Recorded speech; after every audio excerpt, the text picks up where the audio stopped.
Aquesta exposició recull una mica el nostre projecte artístic que es diu Vida en Tiempo Muerto, que va sorgir més o menys fa un any i mig.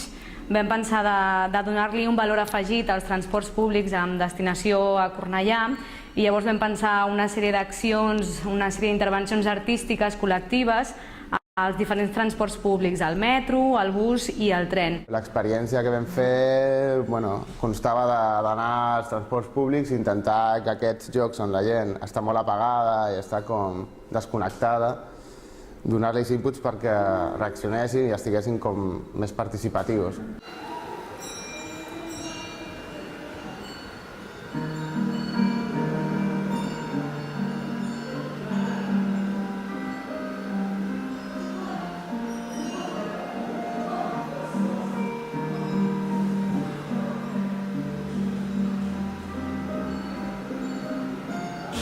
Esta acción nace porque es algo que hemos sentido dentro nosotros antes de comunicar.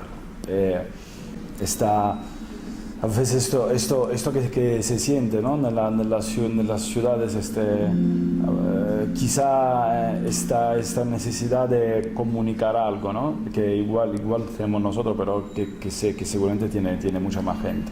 Es que por la situación o por las convenciones no te permite hacer un salto más y hacer que te puedas comunicar con más gente. Cada vegada que, per exemple, hi havia una frase que havien penjat a la porta, doncs jo que sé, ells poguessin llegir-la o no llegir-la. Sí, i no intentar emocionar tampoc amb el vídeo conscientment, era una mica recollir només, intentant mantenir una distància amb les accions. Sí, i que la reacció que tingui la gent és correcta, sigui la que sigui. Sí, sigui bona, sigui dolenta, sigui ignorada. El hecho de haber conseguido que la gente pensase y que nos escribiese en el blog y que nos escribiese sus cosas más personales, yo creo que esto ha sido para nosotros el logro más grande.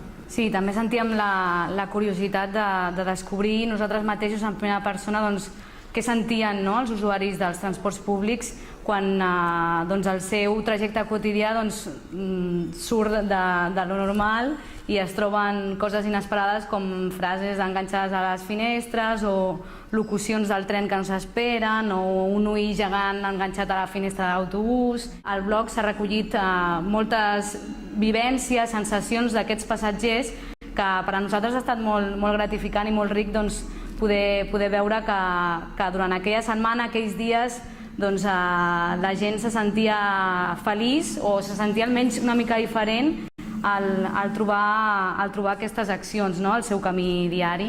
Hem treballat com en el metro, tothom s'està creuant constantment, tothom es podria mirar, tothom es podria relacionar, però no passa mai.